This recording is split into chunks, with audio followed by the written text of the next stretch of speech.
पाकिस्तान को बड़ी चेतावनी आ गई है।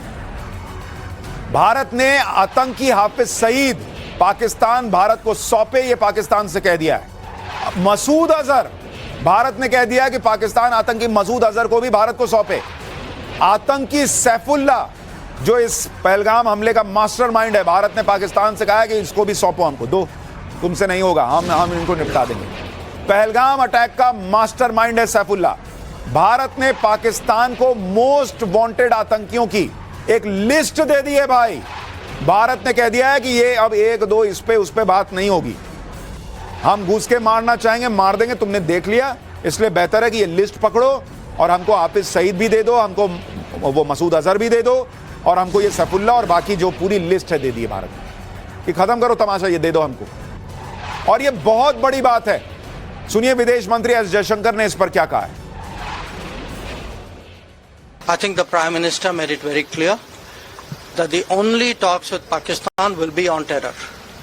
That Pakistan has a list of terrorists who need to be handed over. They have to shut down the terrorist infrastructure. विदेश मंत्री एस जयशंकर ने क्लियर कर दिया है कि पाकिस्तान को लिस्ट दी जा चुकी है आतंकियों की, अब तुम्हारा एक ही काम है कि उनको भारत को सौंप दो।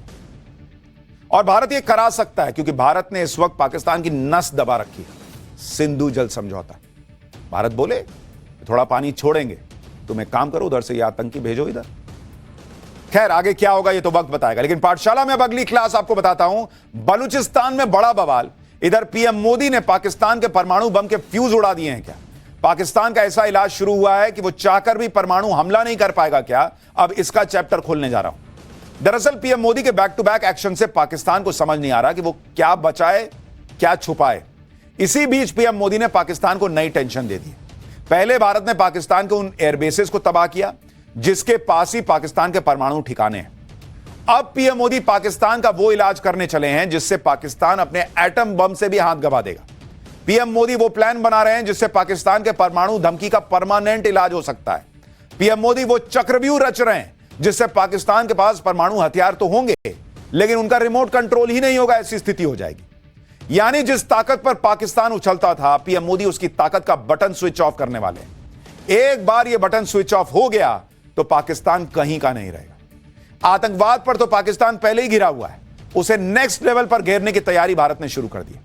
पाकिस्तान को लेकर पीएम मोदी ने क्या नया प्लान बनाया है, पाकिस्तान ने परमाणु बम कैसे भारत उससे छीन सकता है, पाकिस्तान के परमाणु बम को लेकर क्या नया अपडेट है, आज आपको सब बताऊंगा। ऑपरेशन सिंदूर पर ब्रेक के बाद पीएम मोदी ने दुनिया को बता दिया था कि अब पाकिस्तान की परमाणु ब्लैकमेलिंग नहीं चलेगी। यह बयान पीएम मोदी के उस प्लान का हिस्सा था जिसे उन्होंने पाकिस्तान के खिलाफ लॉन्च कर दिया। अब यह प्लान क्या है उसके बारे में थोड़ा आपको बताता हूं। आतंकवाद के मोर्चे पर तो भारत ने पहले ही पाकिस्तान को घेरा हुआ है। अब भारत दुनिया को यह बताएगा कि पाकिस्तान कैसे पूरी दुनिया के लिए एक बहुत बड़ा खतरा है, कैसे पाकिस्तान के परमाणु हथियार सुरक्षित नहीं है और इसका कुछ करना होगा भाई, नहीं तो पूरी दुनिया तबाह हो सकती है। आज रक्षा मंत्री राजनाथ सिंह का बयान सुनिए, उनके बयान में ही पीएम मोदी का अगला प्लान क्या है आपको समझ में आ जाएगा, फिर उसकी डिटेल बताता हूं। पूरी दुनिया ने देखा है कि कैसे गैर जिम्मेदाराना तरीके से पाकिस्तान द्वारा भारत को अनेक बार एटमी धमकियां दी गई हैं। आज श्रीनगर की धरती से मैं पूरी दुनिया के सामने यह सवाल उठाना चाहता हूं कि क्या ऐसे गैर जिम्मेदार और रोग नेशन के हाथों में परमाणु हथियार सुरक्षित हैं? मैं दुनिया के सामने यह सवाल खड़ा करना चाहता हूं। मैं मानता हूं कि पाकिस्तान के एटमी हथियारों को IAEA international atomic energy agency की निगरानी में लिया जाना चाहिए। रक्षा मंत्री राजनाथ सिंह का यह बहुत बड़ा बयान है। इसका सीधा मतलब यह है कि भारत पाकिस्तान के परमाणु ठिकानों पर हमेशा के लिए ताला लगवाने की अब तैयारी शुरू कर चुका है। भारत ने ठान लिया है कि अब दुनिया को पाकिस्तान के आतंकवाद के साथ साथ उसके परमाणु खतरे से भी जो डर जुड़ा हुआ है वो दिखाना पड़ेगा। आप ध्यान दीजिए कि पिछले 10 साल में नरेंद्र मोदी ने दुनिया में घूम घूम कर सबको बताया कि ये एक नंबर का टेररिस्ट कंट्री है पाकिस्तान, इसको छोड़ना नहीं चाहिए। और इसलिए जब भारत एक्शन करता है तो दुनिया भारत के साथ खड़ी होती है। और अब पाकिस्तान के परमाणु हथियार दुनिया के लिए कितने खतरनाक है, भारत अब इस मुहिम को आगे बढ़ा रहा है, क्योंकि भारत ने पाकिस्तान को बता दिया नूर खान बेस और सरगोदा उड़ा के कि तुम हम पे फोड़ तो नहीं पाओगे, लेकिन अब वो दुनिया को बता रहा है भाई हम पे नहीं फोड़ पाएगा, लेकिन इधर उधर फटेगा तुम सोच लेना फिर किसका क्या होगा। दुनिया के लिए जानना जरूरी है कि एक ऐसे देश के पास 170 परमाणु बम है जो इंटरनेशनल टेरर का गढ़ है। एक ऐसे देश के पास 170 परमाणु बम है जहां सेना और आतंकियों के बीच गठजोड़ है। एक ऐसे देश के पास 170 परमाणु बम है जो कंगाल है, जहां फौज बेलगाम है, जहां तख्ता पलट आम बात है। एक ऐसे देश के पास परमाणु बमों का जखीरा है जहां के नेता परमाणु बम की धमकी ऐसे देते हैं जैसे परमाणु बम नहीं सुतली बम की बात कर रहे हैं। कि अधिकारियों को यह टेंशन थी कि कहीं पाकिस्तान के परमाणु हथियार आतंकियों के हाथ न लग जाएं। उस वक्त ट्रंप ने भी पाकिस्तान के लिए कहा था कि वो आतंकियों को पनाह देता है। साल 2022 में तब के अमेरिकी राष्ट्रपति जो बाइडेन ने पाकिस्तान को दुनिया के सबसे खतरनाक देशों में से एक बताया था। कहा था कि पाकिस्तान वो देश है जहां बिना किसी सामंजस्य के परमाणु हथियार मौजूद हैं। सिंदूर के दौरान पाकिस्तान ने नेशनल कमांड अथॉरिटी की मीटिंग बुला ली थी। पाकिस्तान में परमाणु हथियारों के कंट्रोल और इस्तेमाल का फैसला वहां की नेशनल कमांड अथॉरिटी ही करती है।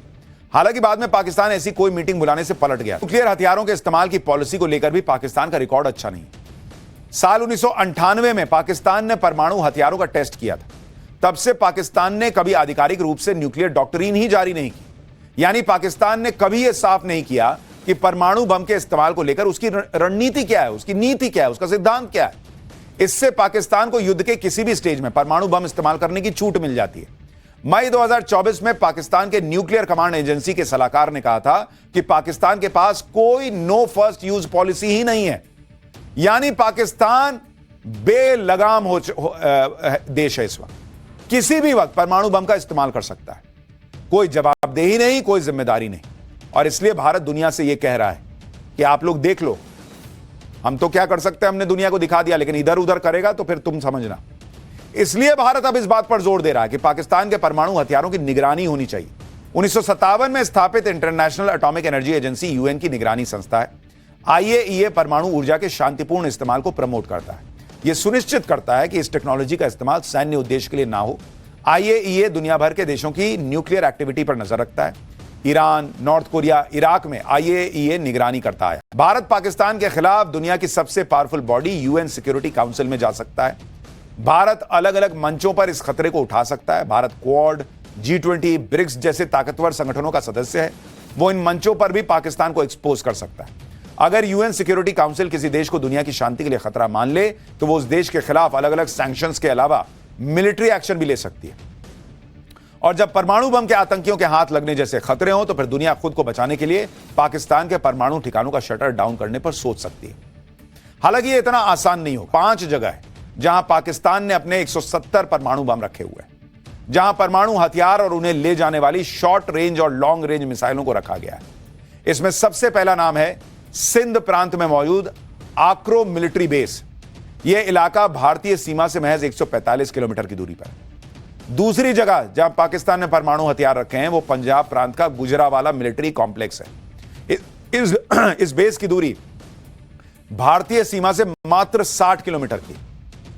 बलूचिस्तान के खुजदार में भी परमाणु ठिकाना बताया जाता है। यहां मिसाइलों के कई अंडरग्राउंड गोदाम हैं। सिंध प्रांत में पानो अकील मिलिट्री बेस है। बाबर और शाहीन मिसाइलें यहां रखी गई हैं। यह मिसाइल ठिकाना भारत के बॉर्डर से मात्र 60 किलोमीटर दूर है। इसके बाद सरगोदा का किराना हिल्स आता है। यहां भी पाकिस्तान के एटमी बम का ठिकाना है। इसी आधार पर भारत अब दुनिया से पूछ रहा है कि क्या ऐसे देश के परमाणु बमों को खुला छोड़ा जा सकता है क्या ऐसे गैर जिम्मेदार और रोग नेशन के हाथों में परमाणु हथियार सुरक्षित हैं क्या? यह बहुत बड़ा सवाल है जो भारत अब दुनिया के सामने रखेगा। पाकिस्तान अब ना तो अपने एटम बम बचा पाएगा और ना ही खुद को बचा पाएगा, क्योंकि दुनिया ने देख लिया कि भारत पाकिस्तान के अंदर कैसे घुसकर मार सकता है। लेकिन पूरी दुनिया इस बात पर भी हैरान है कि भारत ने कैसे पाकिस्तान में इतने अंदर तक एयरबेस और आतंकी ठिकानों पर सटीक निशाना लगाया।